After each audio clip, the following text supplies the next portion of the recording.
kalian mitos atau fakta bahwa mengonsumsi kacang bisa menimbulkan banyak jerawat?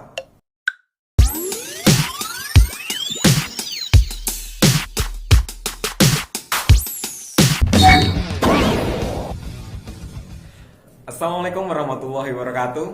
Halo semuanya, salam sejahtera buat kita semuanya. Alhamdulillah kita dalam keadaan sehat walafiat dan lindungan dari Allah Subhanahu wa taala. Oke, pada video kali ini saya akan membahas tentang karya ilmiah. Tapi sebelum saya ulas lebih jauh, ada beberapa pertanyaan buat kalian ya. Nah, pertanyaannya apa? Ini dia. Nah, menurut kalian mitos atau fakta bahwa mengonsumsi kacang bisa menimbulkan banyak jerawat? Menurut kalian apa? Oke, jawabannya mitos ya. Memang di kacang itu mempunyai kandungan minyak yang tinggi, tapi faktor yang mempengaruhi adanya jerawat itu bukan karena kacang saja, tapi ada beberapa faktor. Misalnya ada sel kulit mati, kemudian bakteri ataupun iritasi karena debu dan lainnya ya. Oke, yang kedua, mitos atau fakta bahwa masuk angin bisa disembuhkan dengan kerokan. Nah, menurut kalian apa? Nah, itu mitos ya.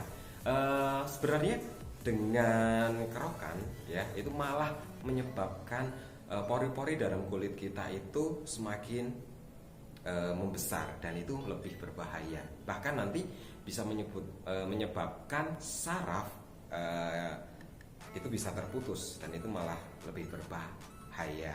Nah, hal-hal semacam itu bisa kalian temukan melalui salah satunya adalah karya ilmiah. Karya ilmiah sendiri merupakan sebuah laporan dari sebuah kegiatan pengkajian atau penelitian tertentu dari masalah atau fenomena yang ada di sekitar kita ya.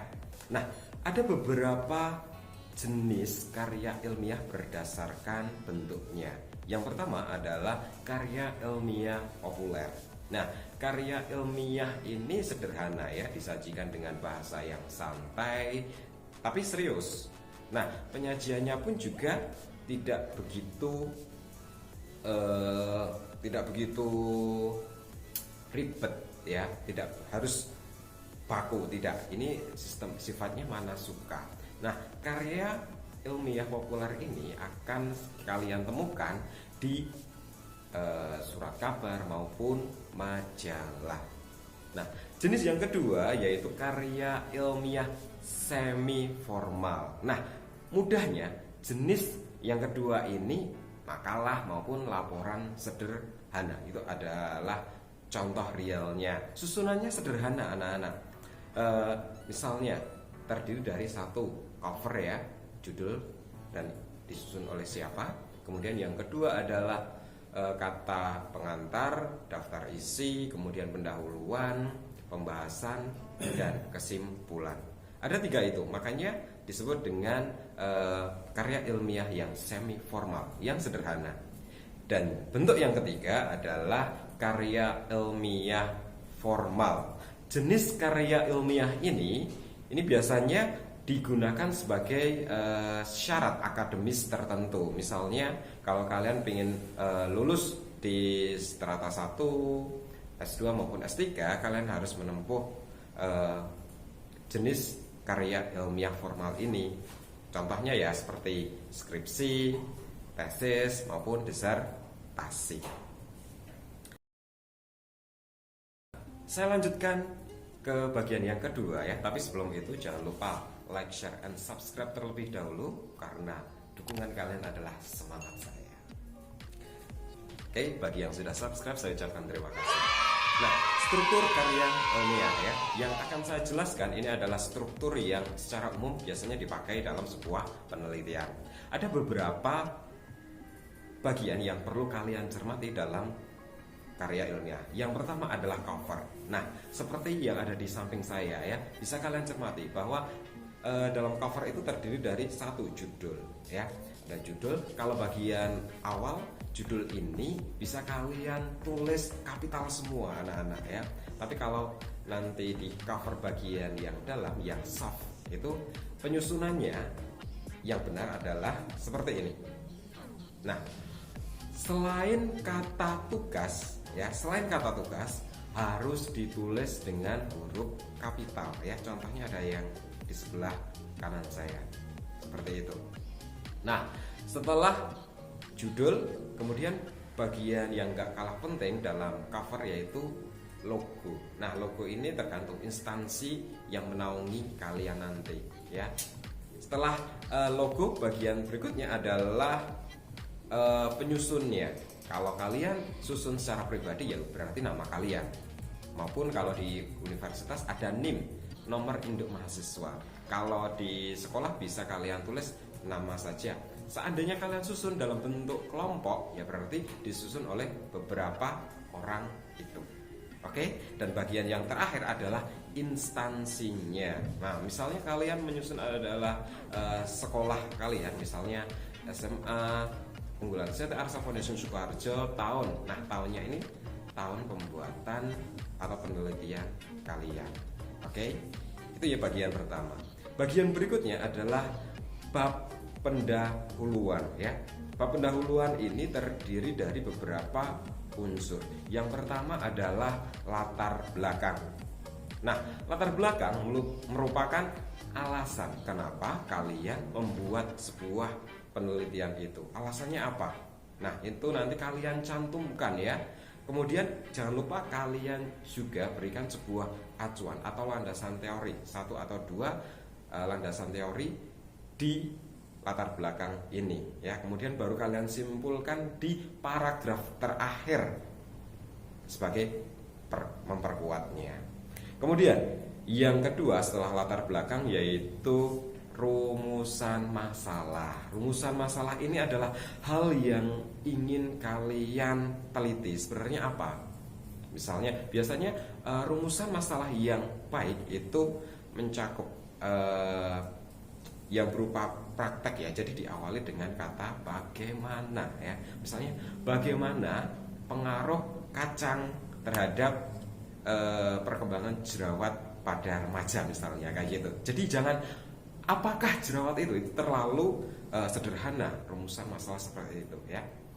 Oke, atau bisa kalian gunakan dengan kata tanya mengapa ya. Itu bisa untuk membuktikan alasannya itu seperti apa tuh. Itu untuk rumusan masalah.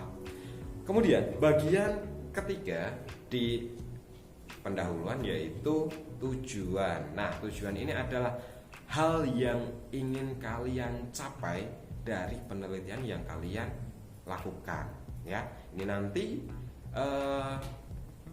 ada keterkaitannya dengan rumusan masalah di bagian sebelumnya. Misalnya kalau kalian menggunakan kata tanya bagaimana hubungan antara mengkonsumsi kacang dengan perkembangan jerawat pada remaja, berarti nanti bisa kalian gunakan tujuan seperti ini untuk mendeskripsikan pengaruh antara kacang dengan pertumbuhan jerawat pada remaja, seperti itu ya. Oke, dan sebagainya. Kalian bisa menguraikan lagi. Jadi harus ada keterkaitan antara rumusan masalah dengan tujuan. Dan bagian terakhir di pendahuluan adalah manfaat. Nah, manfaat ini adalah hal-hal yang kalian peroleh, bisa untuk peneliti maupun untuk masyarakat ya. Ini bisa kalian bagi dua hal itu. Nah, kemudian bagian kedua atau bab kedua yaitu landasan teori. Nah, di bab kedua ini berisi berbagai macam teori-teori yang kalian gunakan sebagai dasar untuk melakukan penelitian. Dan istilah landasan teori juga bisa kita sebut sebagai kajian teori ya. Nah, di sana nanti juga bisa kalian sertakan penelitian-penelitian yang terdahulu yang pernah dilakukan oleh orang lain. Nah, hal itu sebagai apa? Sebagai pembanding sekaligus sebagai dasar untuk bahwa penelitian itu kalian itu tidak sebagai penelitian yang plagiatisme tetapi ada hal yang baru atau hal yang kalian kembangkan dari penelitian-penelitian yang telah dilakukan oleh orang lain. Nah, kemudian bab yang ketiga yaitu metode penelitian. Nah, di bab ketiga ini kalian nanti bisa menyelampirkan beberapa hal ya. Yang pertama misalnya adalah objek penelitian. Jadi objek penelitian ini adalah hal atau masalah yang kalian ingin ketahui, hal yang ingin kalian teliti. Misalnya tentang hubungan antara mengkonsumsi kacang dengan pertumbuhan jerawat, berarti objeknya adalah kacang, ya kan? Kemudian subjeknya, nah apa sih perbedaan antara subjek dan objek ya? Nah, ini ada sedikit perbedaan. Kalau objek ini adalah masalahnya, ya masalah langsung yang kalian teliti, sedangkan subjek ini adalah instrumen. Instrumen ini bisa berupa apa saja, misalnya bisa berupa alat, barang maupun bahan yang kalian butuhkan dalam penelitian. Oke, setelah subjek dan objek penelitian ada bagian berikutnya yaitu metode pengumpulan data. Nah, untuk memperoleh objek dan subjek tadi ada beberapa hal yang perlu kalian lakukan ya. Kebetulan misalnya yang kalian teliti adalah efek kacang dalam perkembangan jerawat, berarti kalian harus mencari kacang ini ya. Kemudian pengaruh terhadap jerawat, kalian bisa melakukan sebuah penelitian. Jadi kalian memilih beberapa responden untuk kalian jadikan sebagai sampling. Untuk yang satu mengonsumsinya banyak, yang satu mengonsumsinya dikit atau dalam jumlah tertentu ya. Itu bisa kalian pakai. Sebenarnya metode penelitian ada banyak sekali ya, tergantung jenis penelitian kalian apa. Apakah kualitatif maupun kuantitatif. Nah, apa perbedaan antara penelitian kuantitatif dan kualitatif? Silahkan kalian cari dan tulis di kolom komentar ya. Oke, saya lanjutkan. Ada beberapa teknik pengumpulan data dalam penelitian. Misalnya bisa melalui wawancara ya. Yang kedua, bisa melakukan penelitian secara langsung ya, atau observasi istilahnya. Jadi kalian langsung mengamati langsung di tempat ataupun di objek tertentu. Oke. Kemudian ada melalui survei ya. Survei ini mengenai hal tertentu ya. Misalnya ada penelitian sosial, kalian bisa melakukan survei, meminta beberapa responden untuk menyampaikan pendapatnya. Selain beberapa metode penelitian tadi, ada juga jenis metode penelitian yaitu metode deskriptif ya. Metode ini digunakan untuk menyajikan sebuah fakta-fakta yang ada di sekitar kita ya. Biasanya kalian nanti harus observasi, kemudian menyajikan hasil penelitian kalian nanti berupa deskriptif ya. Kemudian yang kedua adalah metode penelitian eksperimen. Nah, eksperimen ini adalah metode penelitian yang digunakan untuk menguji hal tertentu. Misalnya, kalau kalian ingin menguji pengaruh pupuk terhadap tumbuhan ya. Nah, kalian bisa melakukan eksperimen ini, metode eksperimen yang tepat. Misalnya, kalian menyiapkan tiga jenis tumbuhan. Nanti yang pertama pakai pupuk kandang, yang kedua memakai pupuk kimia ya, misalnya urea misalnya. Kemudian sampling yang ketiga adalah tidak memakai pupuk. Nah, dalam kurun waktu tertentu kalian bisa mengukur nih pengaruhnya. Yang pakai pupuk kompos gimana, kemudian pakai pupuk kimia gimana, kalau tidak pakai pupuk kimia gimana. Itu adalah penelitian eksperimen, menggunakan metode eksperimen. Dan yang ketiga adalah metode penelitian tindakan kelas. namanya tindakan kelas. Metode penelitian ini digunakan untuk mencari sebuah solusi-solusi dari masalah-masalah yang ada di kelas, ya, di kelas. Jadi masalah-masalah yang menyangkut pendidikan, seperti itu. Nah, kemudian saya lanjutkan ke bab yang keempat. Nah, bab keempat ini adalah bab pembahasan. Setelah kalian tahu landasan teorinya, kalian tahu metode pengumpulan data, kemudian objeknya apa, di bab keempat inilah kalian mulai menyajikan pembahasannya, ya, pembahasannya. Nah, setelah bab keempat, kita lanjutkan ke bab terakhir, yaitu bab 5. Bab 5 di sini merupakan kesimpulan dari penelitian kita, ya. Jadi nanti hasil pengkajian yang ada kalian jelaskan di bab keempat pembahasan, kalian simpulkan di bab 5 di sini, ya, berupa kesimpulan. Itu bagian pertama. Kemudian bagian yang kedua adalah kritik dan saran, ya.